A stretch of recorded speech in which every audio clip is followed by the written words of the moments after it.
Hôtel Saphir. Un bijou au standard international en plein Matongé, au grand carrefour de Kinshasa. Plusieurs catégories de chambres, bureaux et appartements climatisés avec Wi-Fi et TV n'a faux prix. Petit déjeuner y compris dans son restaurant aux spécialités variées avec réduction de prix pour Naba client Oyuba Fandina Hotel. Ascenseur ultra moderne, disponible en permanence 24 heures sur 24, vous amène à tous les niveaux. Yaboina Matongé et Zalaté. Notre adresse A4 Ikelemba, quartier Matongé, commune des Kalam. Téléphone 084 710 99 99 081 600 8000. Hôtel Saphir, beau cadre, bel emplacement, bon prix et beaucoup d'avantages.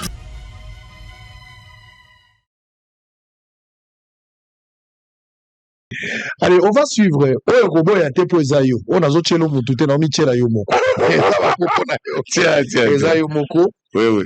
Ndé na lobaki bango benga yo pasteur rebelle. Bon di basangwa nanga. Nous avons informé, on a basangwa bananga ya ba biamungu bikolo. La dernière fois sangwa nanga na biamungu. Ata mon côté. Ata mon côté. Babloko na téléphone depuis Ata mon côté. Ata mon côté. Babloko na téléphone. Ata mon côté. Donc c'est pas l'ité n'engo le mwana na TV. Ata mon côté. Ne pas bloquer. Ata mon côté. Ça va. Bon, Kabila pe ozolinga to lingi bat baye bate ko solana Kabila wana eza biloko pe to lobate to tiki kas logo lingi pe bat baye bate Oh lingi na solana na président Kabila te na solana ita quand même otangi kombo na non mais otondi olobe na solana na au moins même ndenga za wana place azali depuis comment président nga tutela solana ita ata mokolo moko te oyebi bato bazoloba biloko wana yesu ka oyoki yango akoloba mais mokilo ezana kindoki ni vini koni ezaka ba donc c'est ça la politique donc politique eza via bakuba ouais la politique ezaka fait tout monde passa la boye pas président ça mais innocent bon to tala ba propos na yo innocent mobiki mo weite innocent mobiki ngena ibande la dene fosolo na nanga sada de mais bon go lingito lo ba mambo nanga te to tikobi otanga komba batu même ya nanga po otanga wangani ndeko soso alilimba la misato to solo là on est gagné la télé 50 la télé 50 okenda koloba makambo ebele ezaki eloko moko te là moi-même j'ai suivi quand même l'émission l'émission ezaki consacrée à la makambo ndako te il y a eu la lecture sur la situation politique du pays non économique non mais du pays sur le plan économique oui olobelaki yango et puis boye kofungola brèche na likambo ndako ngai moko na suka penza na suka ngamo na tindi pe bato bauti na ndako na yo wana na tindaki bato to mona ba image yango tout à l'heure mais to la nanon ba propos na yo moko parce que un texte en dehors de son contexte c'est un prétexte voilà tozonga yo expliquer biso ngana otuna mituna en direct awa toyoka explication na yo qu'est-ce que tu voulais dire derrière ces propos. Regardez à l'image, Pasteur Godin Poït, c'était sur Télé 50. Yemoko azomitala, yo kabolaka tableau tia Pasteur Nangambo, tia koto amitala yemoko. Azape na biki na papi tant to zonga biso to bandela mituna na oya lobaki. Kabolela e tableau, sakana na nzoto jedo memoli moko simbate. À tout à l'heure. Barbarie. Donc ce sont des choses qu'on n'a jamais vécues au Congo depuis 1960. Des choses méchantes. Non, c'est-à-dire qu'il faut trouver notre nom. Vous voyez une avenue comme Allée Verte. C'est rangé dans ce qu'on appelle des libérations sauvages. C'est stupide. Je ne veux pas... Je vais animer une conférence de presse. Mais comme je saisis les chefs de l'État par rapport à cette barbarie, et c'est ça des choses. Avec ce genre de choses, je vous dis, la paix au Congo, ça ne sera pas pour demain. Lorsque vous ravissez, vous détruisez les biens des gens par haine. Je suis victime d'un complot. Un complot. Je préfère vous le dire. Vous avez suivi une aventure là, un rapport bidon de cette Cour des comptes des cons. Tout a commencé à partir de là. Ça c'est fort. Je préfère le dire parce qu'il faut vous mettre à ma place. Une Cour des comptes, vous allez voir que lorsque vous, du moins ceux qui suivent, qui ont visionné la démolition illégale, haineuse de ma maison, ils paieront cash. Ça, je vous l'ai dit, moi, je crois à l'état des droits.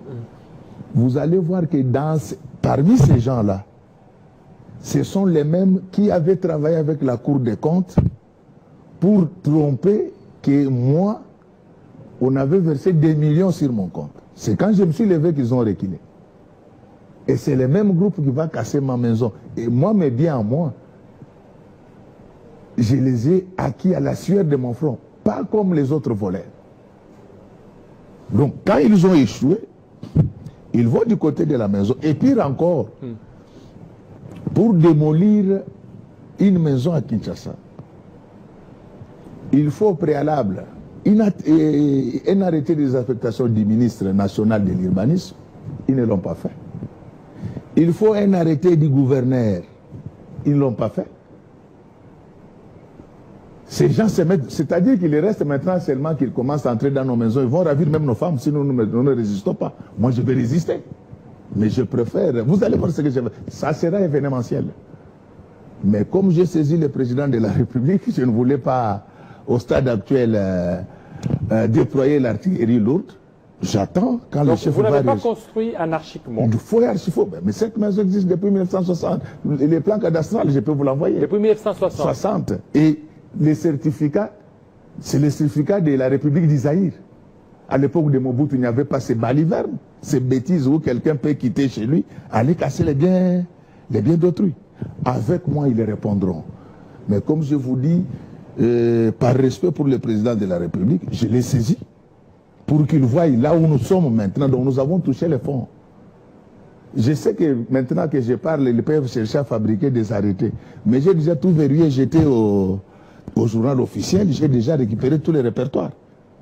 Ce sont des choses qu'on n'avait jamais vécues dans ces pays. Les gens condamnent ceux qui font des rébellions. Il faut commencer par condamner ceux qui provoquent les autres. Vous pensez que si je n'étais pas pasteur, vous allez me voir moi aujourd'hui à Kinshasa ici? Mais si je n'étais pas pasteur, vous m'auriez entendu à partir de Goma. Non, mais je ne veux pas le faire, mais je préfère vous le dire. C'est toujours bien de condamner les rebelles. Mais avec des choses comme ça, qui peut accepter ça? Quand je construisais ces maisons-là, la plupart de ceux qui ont détruit, comme aujourd'hui ce sont devenus des milliardaires, n'avaient pas de chaussures. Alors vous allez venir comme ça ne passera pas. Vous pouvez me faire confiance. Oui, mais... En fait, ça ne passera pas. Mais je voulais vous faire voir les irrégularités. En droit foncier congolais. Très bien. Allez, nous sommes en direct, messieurs et dames, fidèles téléspectateurs. Tozali en direct, boza ebele boza kolanda biso TV za radio te. Natika la moi mise au point mon ensemble dans la souka. Pour nazoka moi makelele les mots sur le réseau, je reviendrai peut-être pour essayer de donner un traitement approprié. Révérend Godempoui. Pour une seule tâche, un costume peut perdre toute sa propriété. Considération, valeur, au Batoubaza Nango Ponayo, je pense que vous n'avez pas droit à l'erreur. Ouais. Les démolitions sont effectuées sur base de l'édit numéro 003 mars 2013 du 9 septembre 2013 relatif à l'assainissement et à la protection de l'environnement dans la ville-province de Kinshasa. Question Nanga Naza curieux, est-ce que you, en tant que président de l'Assemblée nationale, vous n'étiez pas au courant de cet édit? Qu'est-ce qui est arrivé au juste pour que okoma ba propos oyo na makambo nyonso oyo moko uti kolanda wa nini babakiseli yo eza na makambo basali montage bakotisi na kati to ezakaka oyo soki ezakaka oyo est-ce que ce matin vous revenez sur le même propos ou il y a des propos à corriger? Merci beaucoup. D'abord na sepeli ndengo sali, mais ça c'est juste un extrait. Émission eza ya une heure. Donc, pour Oyeba, donc pour Mouta, à comprendre la conclusion, il faut attendre à introduction, développement. D'abord, na zone là. Donc, nazana, d'ailleurs, n'engo pesingayi passage. Nazana posa ya ko zonge la na débat wana te. Na lingina pesa, avant de répondre, na lingina pesa précision moko ya ke. Soko monaki, Namile là qui est pas président de la République. Namile là qui est pas président de la République, le chef de l'État, mais le père de la nation. Ça va confusion. Donc, président de la République, institution Azali, chef de l'État, naza peut perdre la nation. Parce que nazaki na epai mususu ya komilela te. Procédure wana ezaki mulai. Nazoyebisa yo qu'à partir ya lelo, j'ai été contacté par ba spécialiste ya droit na ya cadastre ya mboka na biso bandini ko résoudre le problème wana. C'est pour dire qu'à partir ya lelo na bimisi tata mokonzi na makambo wana. Élément ya mibale. Comment émission il y a 60 minutes bato bakozwa des secondes pour na nuire. Mais yo moko zolo ba wana moto na tuninga est-ce tu vas le faire? Je dis bien, moi je ne le ferai jamais. Comment bakoya ko la tsanga ika sokota ba rebelle. Moto ala ti sokota za yo ngaita. Na la tia ba rebelle te na la tia mboka. La mboka. Voilà. Mais j'ai dit que je ne le ferai pas. D'abord quand na wo bakati wana. Mais l'intention. Non. Tu as développé l'intention. Non. En droit, ceux qui ont sali déjà, si vous avez déjà l'intention. Non, j'ai dit ceci. J'ai dit qu'aucun makambo na te. Celui qui dit que je ne le ferai pas, il dit qu'il a l'intention. Donc moi, je suis d'abord pasteur. Et le pasteur doit anticiper. Ce que avant likambwane banda, na banda ko lakisa batuke, eza malamu te kolinga ko botola kabatu, bokoya ko pesa prétexte. Et même na phrase wana, on a encouragé rébellion. Si j'étais. Landa nano na ko expliquer le kondezo na banda nano na lobby. Je demande à ceux qui condamnent les rebelles de commencer par condamner ceux qui créent la désolation, la frustration. Mais c'est ça le français. Quand on commence, on n'a pas dit que, donc, quand on commence, on n'a pas dit qu'on laisse l'autre. Problème na biso na mboka na biso. Biso banso en Afrique, to linga oloba français, mais raisonnement na biso zaka na ba dialecte. Ce qui a choqué les gens, ils ont français, non, ils ont propos. Non, Landa. Vous avez une belle occasion. Non, Landa. Non. Allez-y. Bato balobaka français malamu. Na likambo na eloko ezali. Ah bon? Nazoyebisa yo. Donc yo kozwa ndenge yo lingo zwelango, mais nzambe na tala. Yo kozwa ndenge lingo zwelango. Non, yo kana biso boye. Yo kozwa landanga boye. Landanga boye sango. Donc nzambe na bato balobaka français. Balobi comprendre que la lobby que ndenge ozali kozomela ba rebelle tozomela pe ba hauteur ya ba frustration. Je suis d'accord. Ça c'est mon travail de pasteur. Ça je suis d'accord. C'est ce qui a été dit. À part ça, moi je suis breveté, il y a stratégie militaire. Non seulement Canada simple breveté, mais de temps en temps j'interviens à Chester. Je discute avec des généraux, avec des officiers supérieurs.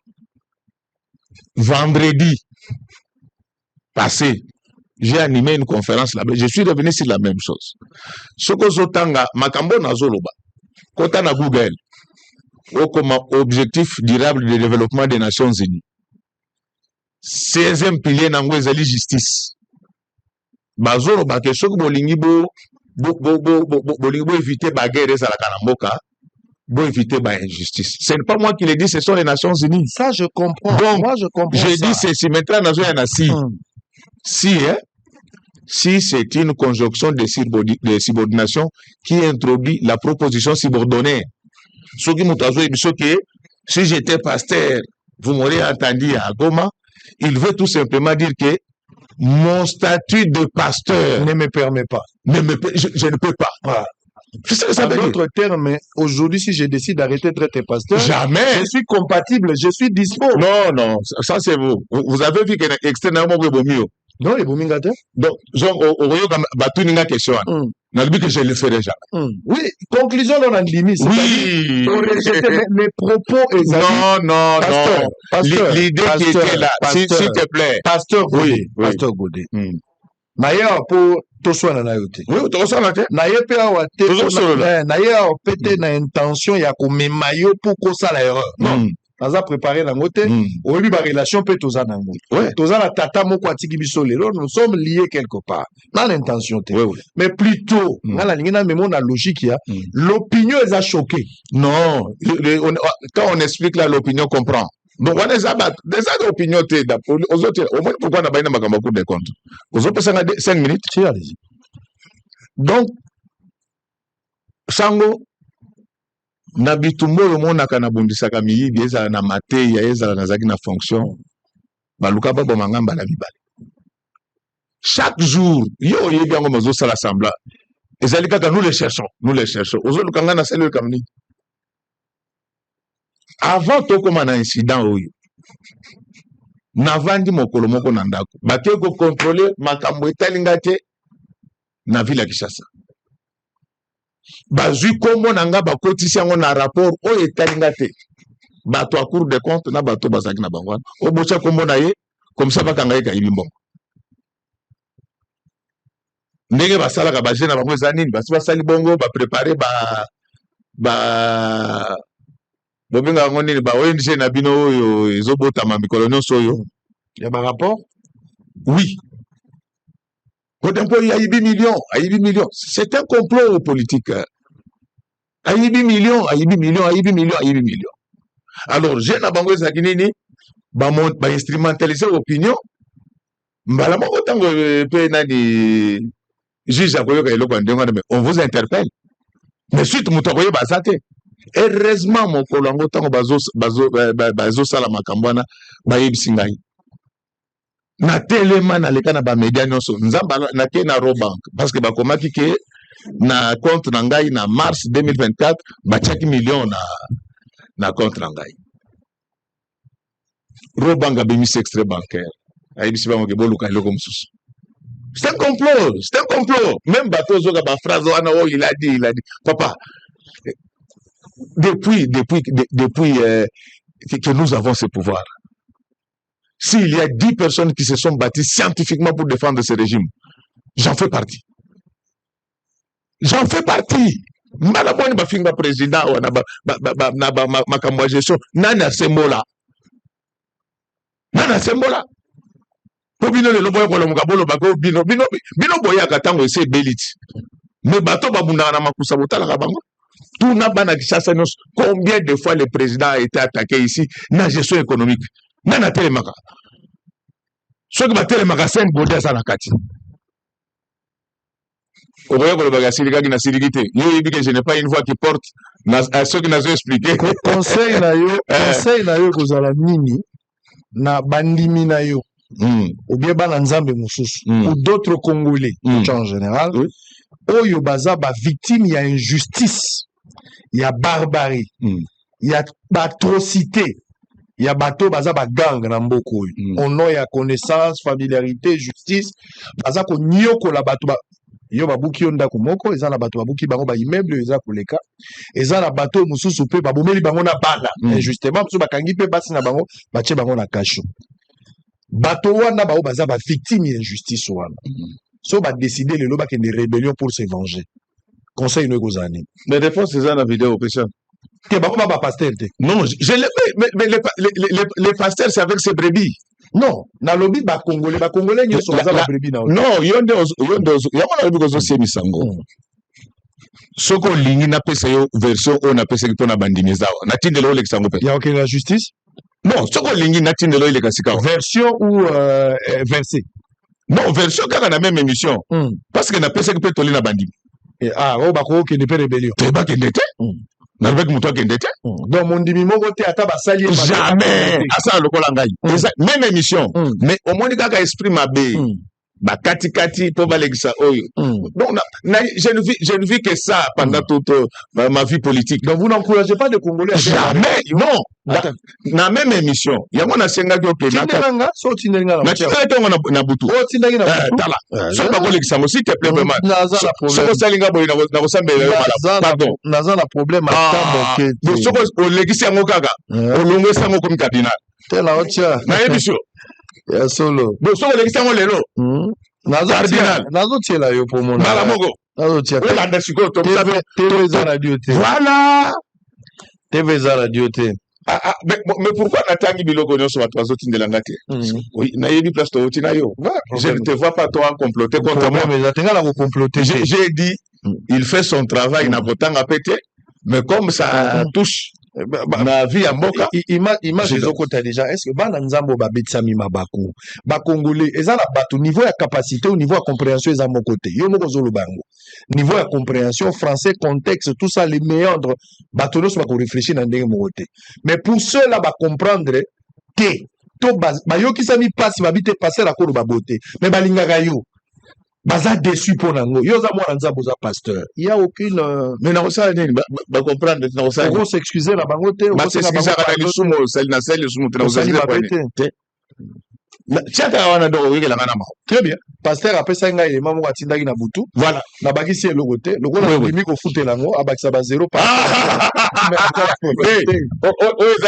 boye bakate oyo eza ba chaîne sama na mbonga passer baruti na kopia eloko te mais abondela gyot abondela kobondela nde nazwaki ngande mutu azokipere badim siko gouvernement kutapesi eloko te passer apesani président siku tata $1 bapesi te suivez une image on se retrouve après oui Oui, est-ce que maintenant tous les accords parrainés par les États-Unis d'Amérique ont toujours porté des fruits et surtout, par exemple ici en Afrique, il y a de ceux qui disent qu'il y a certains accords comme les accords d'Oslo qui sont restés lettres mortes. En fait, quel est le Rwanda? Oui, est-ce que maintenant tous les accords parrainés par les États-Unis d'Amérique ont toujours porté des fruits et surtout, par exemple ici en Afrique, il y a de ceux qui disent qu'il y a certains accords comme les accords d'Oslo qui sont restés lettres mortes. En fait, quel est le vrai problème? Je sais qu'il y a des gens qui ont des frustrations, comme nous tous nous en avons. Mais il y a des amis qui tenaient coûte que coûte que la guerre arrive à Kinshasa. Comme cela n'est pas arrivé, donc ils font tout pour que la guerre va arriver. Si la guerre arrive à Kinshasa, qu'est-ce que la population va gagner? À part les politiciens qui vont se partager les postes. Si la guerre arrive ici, qu'est-ce que la population va gagner? Par contre, nous devons aujourd'hui travailler pour la paix, nous réconcilier dans les limites de notre législation avec ces frères et sœurs qui avaient pris les armes pour avoir un Congo uni. C'est ensemble, c'est dans la paix que nous allons bâtir ce pays. À part ça, aujourd'hui, comme c'est tout le monde qui parle dans les médias, il y a des gens qui sont des bonnes femmes mais induits en erreur par ceux qui ont l'avantage de passer dans les médias. Alors, parmi les... Et à part ça, il y en a aussi qui ont leurs problèmes privés avec l'actuel président de la République. Donc pour ces gens-là, même les jours où le président va dire que vous pouvez prendre maman Denise et me foutre la paix, ils ne vont pas l'aimer. Donc bref, les conflits des gens n'ont rien à voir avec la population. Moi, je suis convaincu que la paix est plus favorable à la population. Et c'est tout ce qu'on est en train d'envisager comme guerre et consort, ça va profiter plus à nous, les politiciens. Soka on diminga cardinal baramako. Na peso pe beka tabernacle. Nalandi. Mon frère. Nalandi. Côté là na moni vidéo nde nalandi bato ba olanda biso bango nde ba juger. Voilà. Mais nga nalandi. On comprendre que na expliquer place yo la bato te ba kende rébellion te. Aïe. Voilà na yo kiso. Place au petit bato ba kende. Na yo ki maluba ya te. Na yo ba kende rébellion te voilà na yo ki amote. Aïe. Na yo ki amwa ibsanga ka yo ki. Na yo ki amote. Na yo ki amote. Comment ndeko suki? Te na suki te. Toza la télévision yo lobi soki ozalaki pasteur. Non. Olingaki ko se retrouver to to parti à Goma. Est-ce que ozalaki na ba contact déjà na bato à Goma? Wana zayo. Kozaka yo. Mais ba wana zayo. Vidéo to landaki boso za yo to ayote. Yami ba pesa kangai. Ya liboso. Yami ba pesa kangai. Te ya liboso. Eza problème en français. Te na lobi ya liboso. Problème en français. Mais François Lobi est clair, compliqué. C'est clair. Si je n'étais pas pasteur. Non. Le problème est en français. Problème. Mais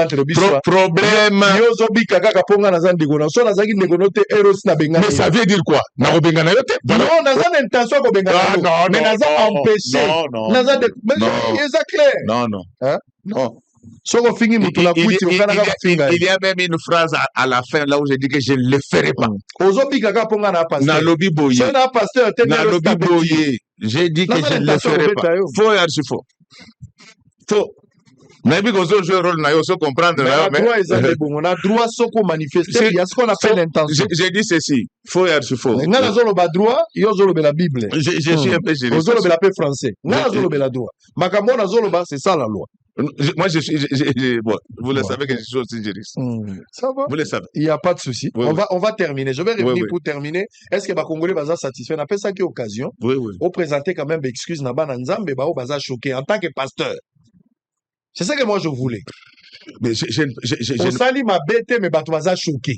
Je ne présenterai pas des excuses pour un péché que je n'ai pas commis. Ah.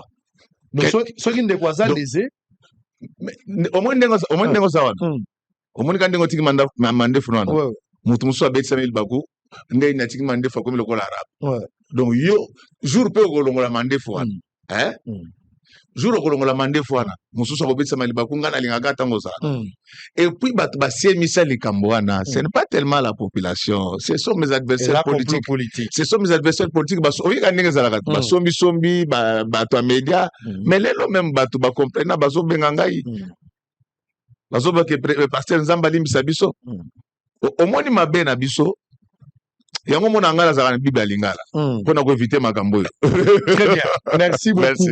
Allez, avant de terminer parce qu'il y a une dernière question par rapport à l'actualité, messieurs et dames, nazo yoka moi 2-3 jours moni babiloko ebele na tikaki nanga mais nazo mona apparemment les personnes de mauvaise foi ndenge pasteur azoloba quand on ne veut pas de son chien on l'accuse de rage même taza mo santo moni na Congo soko simbi Bible mutalingi yote akoloba kozaki na minduki c'est encore ça le problème. Voilà, ça c'est encore le problème. On peut une piège le kola t'es na quoi une piège j'ai dit la vérité. Oui on les a problème na biso ndenge tozali awa nakokota na dossier ya biloko ya bamutamba te mutamba zosamba j'avais déjà dit que dossier eza na niveau ya justice lokola dossier eza en instruction bafixaki déjà affaire nazo s'abstenir de tout commentaire totika justice asala musala l'affaire va justifier les moyens et loko na yebi la justice va instruire à charge et à décharge.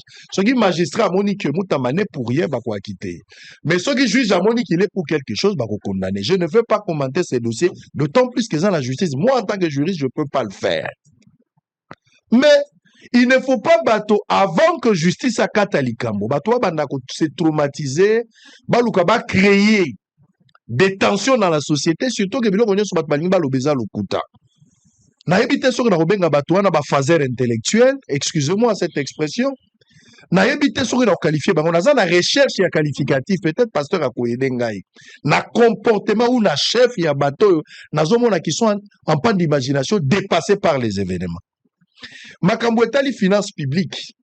Ngai na koyi koya te na TV na lobi la finance publique. Na maîtrise na mingi te. So na problème na kobenga pasteur Godé na koluka moto mususu aza na maîtrise, je vais l'appeler ici pour que tout lobela. Mais en tant qu'intellectuel, je peux passer en revue na koki kotanga, na koki ko comprendre, mais pour na kolobela ba question eza spécifique, il faut ba spécialiste baza. Ozalaki ministre balongola yo parce que ba monique omemi eloko malonga te na gouvernement. Oza na CV ya mabe, image na yo et BBC image ya régime na maetali bosaleli na yo ozali sous la confiance ya mokonzi ya mboka te population pe alingi yo lisusu te parce que oza na CV ya mabe vanda pe na kimia so ba reproche na masumu mingi kota retraite luko bongo la vie ozonge la vie non normale mais tu ne vas pas continuer à t'entêter ko créer ka ba manœuvre dilatoire pour luka ndenge nini ko se sauver alors que mutakanga ka okati sa kendaka kala ozoganga na sima pona nini. Makambu ya Frivao ou tolobela makambu ya arrêt ya Cour internationale de justice. Cour internationale de justice ba disposition na ye o ya tranchaki sur le conflit o ezali ko poser biso na Uganda se akataki yango depuis kala. Na makambu ya guerre o ya Kisangani boyebi yango bandeko wana bakotaka babundisa biso mais Cour internationale ya justice a statué sur la chose, appelle ça arrêt. apesa biso raison na kati ya likambo wana biso bakongolais atako mbongo tobundaka ezala moke eza à peu près 325 millions de dollars eza mbongo moke par rapport ao tosengaka 11 milliards de dollars mais baya kofuta biso na millioni 320 eza mbongo moke mais tozwa quand même mbongo wana mais arrêt ya cour oyo ekati likambo wana biso na Uganda bapesi même lolenge baobenga yango répartition tofuti bino 325 millions mais tolakisi lolenge mbongo ekokabwana mbongo ekokabwana na bato bazali bavictime mbongo ekokabwana na mboka oyo makambo eza badommage ou badégâts causés sur les ressources naturelles barépartir yango na 3 groupes c'est-à-dire congolais moko te président de la république te assemblée nationale ya Congo te gouvernement te conseil des ministres te moto akati yango cour internationale ya justice nde akati yango alobi likambo oyo bino boza na raison mais mbongo bazofuta bino lolenge bokosalela yango oyo bakaboleli bato ndenge bakozwa mbongo wana mais malgré ça vous avez des personnes qui sont dépassées par les événements souffrant d'une taille négligeable bazo comprendre le côté c'est donc le luxe d'expliquer biloko baza na maîtrise nango te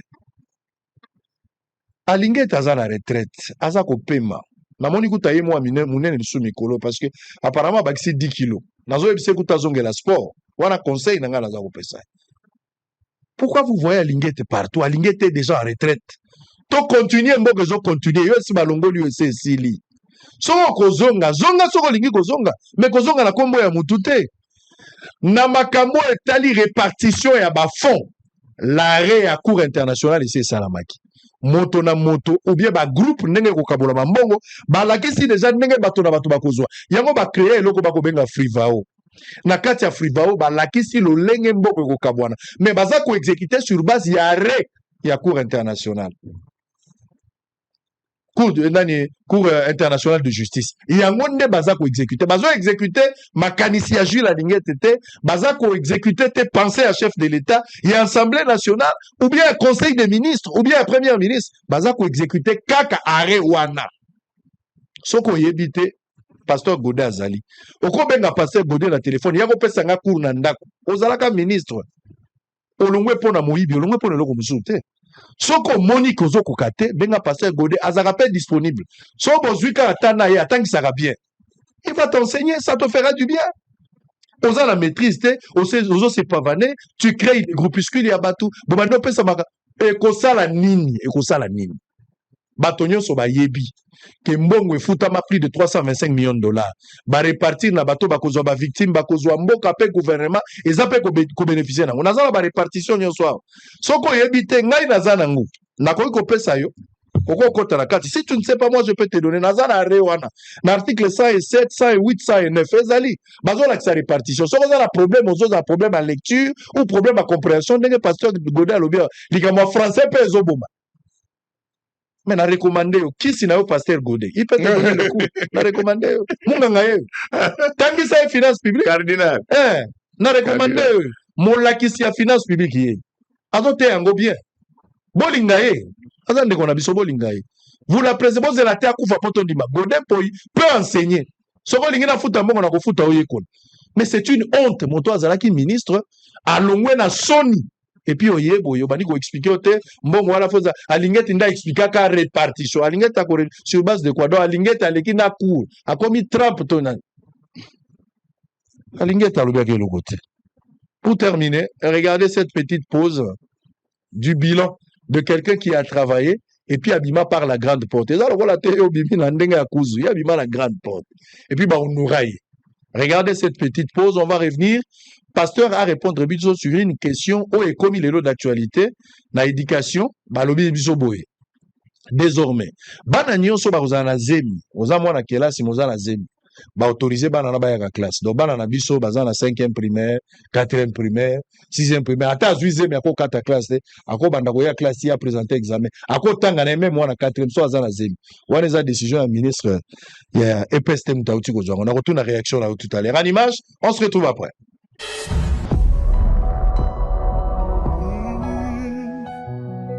Elijah. Quand les fonds s'évaporaient sans laisser de traces, tu as levé la tête sans trembler, sans masque. Jules Linguette, tu as pris un fardeau sans casque. Tu as dit non là où d'autres disaient. Tu as dit stop au vol qui salit nos vies. Tu as osé là où beaucoup se taisaient. Et pour cela, la nation entière te respecte. Nous te disons merci, Jules Linguette, pour ton courage face aux tempêtes. Tu n'as pas trahi, tu n'as pas fléchi, tu es resté debout.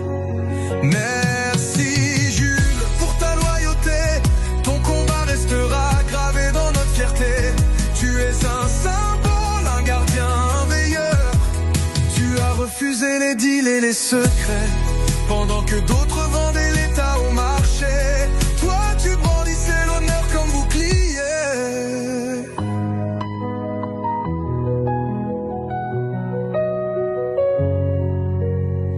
Sans chercher la gloire ni faire du bruit, tu as servi avec foi même dans la nuit. Et dans nos cœurs ton combat est robuste. Nous te disons merci, Jules Linguette, pour la justice, pour chaque enquête. Tu as porté la vérité comme un flambeau. Merci aussi à celui qui t'a donné la confiance, le président Félix, chef de cette instance. Grâce à lui, tu as pu révéler sans crainte les détournements qui rongeaient notre plainte. 37 ans de service, une œuvre sans frein. Le peuple te souhaite avec reconnaissance entière. Une retraite paisible, noble et sincère.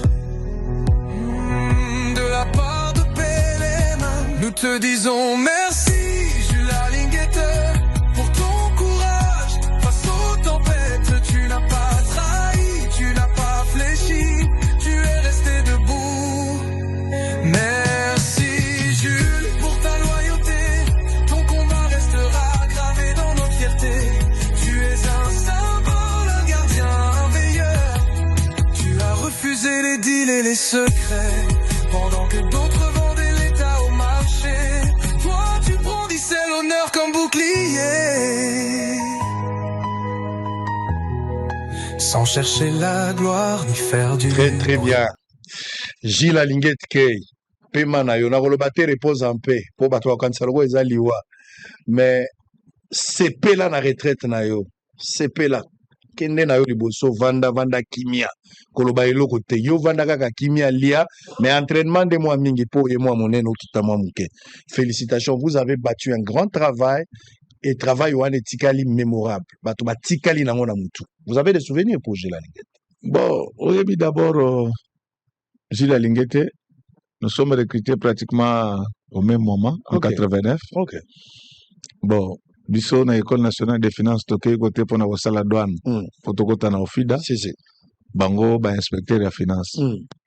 Ezaka monter à mabe ya biso. Biso tondimaka ba hero na biso te. Tango nga nazalaki awa na ville ya Kisasa kofinga nga mikolo nyonso. Mais lelo soko leki après tondimizana.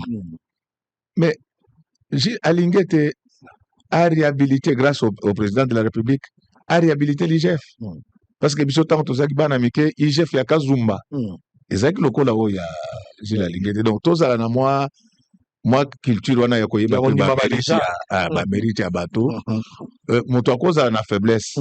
Mais tala tia balance côté ni nezo mata. Belé donc je salue le chef de service Gilles Linguette en passant.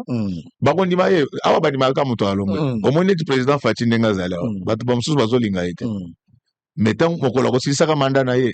Okoyoka zonga. Mokolo ngo yebite za 2028 yebite. Non, pardon. Mais tozo bimisa bambodi. Okodangate. Mokolo ngo za 2028 na lobi boyi. Na yaki komona ndeko na ngai Israël moto d'abord na mona ekala. Merci. ko exercer droit de réponse na ngai pe na esengi bino nyonso bana Congo extrait oyo bakataki ezali ba adversaire politique na ngai basalaki yango po bakabola ngai na bino bakabola ngai na famille politique na ngai natikala koloba eloko wana te yango bomoni nayaki na extrait mosusu po bocomprendre ke eza oyo balingaki batambusa bino te donc tolongwa nanu na nyonso wana ata oboyi kondima ngai papa bato baza na Goma bazoluka badialogue na Faci sikoyo ozolonga Faci po kende Goma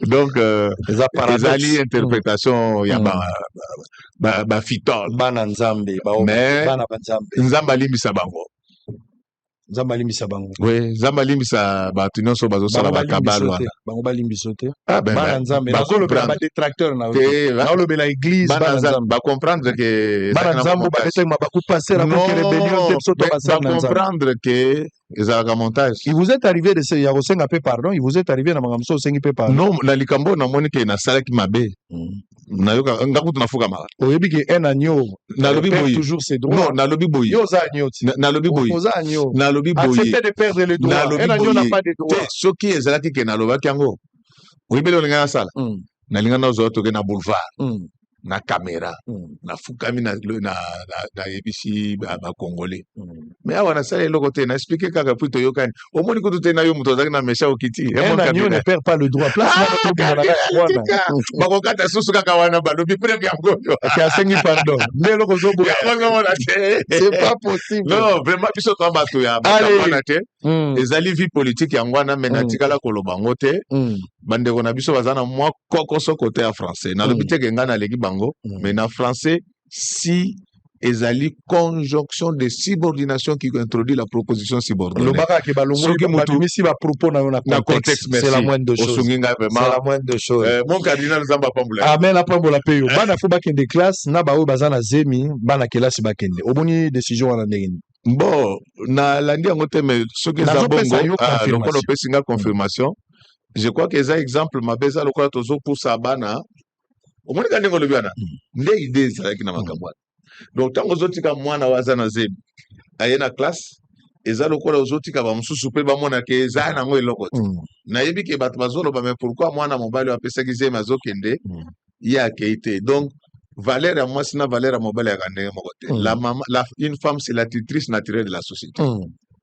Bamikozi bakota la côté wana to sunga pe bana na biso to batela bango nzambe pa batela bango po ete makamba motindo wana ezalate. Alors mais vraiment bakongolo bazolando liloba no ya suka bakongolo no liloba nanga suka ezali ke nzambe nanga pambola bino na banze ete toyokani ezalaki ka ba adversaire politique na ngai po babotela nga makambo nde babimisaki makambo na mbala sima nako lukana banda ko communiquer mingi awa po yesu ka sali ba makambo ya mabe awa ayibi place tokuta. Très bien. Allez, merci. Bye bye. Tout ça la plus blanc que la neige. Oui, oui. Ça va, et tout ça moi vrai ou faux. Comme ça to bo malikamo définitivement. Ayo kalisuma kelele to ya kuluba suma kambo gere komi yangai. Voilà. Tout pour la suma bo to ça. Blanc, plus blanc que neige. Blanc, plus blanc que neige. Lave dans le sang de l'agneau, je serai plus blanc que la neige. Pasteur Godin Poyi, vrai ou faux? Oti ko yebisanga koza moto union sacrée. Vrai. Vrai ou faux yebisingai depuis obandaki politique ozaka na ngambo afachi. Vrai. Vrai ou faux? Oti ko yebisangai awa. Oti ka lozana contact mo na nanga te na Kabila te même temps azalaki président. Vrai. Vrai ou faux? Outi ko yebisa ngai awa intention ya kokende na Goma ezalaki mais kozala pasteur nde pekisio. Ata intention ezalaki te. Faux. Vrai ou faux? Outi ko yebisa ngai ke ba détracteur na yo ba bimisi ba propos na contexte po ba régler yo ba compte. Vrai. Vrai ou faux? Outi ko yebisa ngai awa ke bato baza na Goma bazoluka ba ya Kinshasa ndenge ni yo kende so Goma. Vrai. Vrai ou faux? Outi ko yebisa ngai yo moko ke tana bino na ngobila bosalaki quand même musala malamu par rapport à bato bazalelo.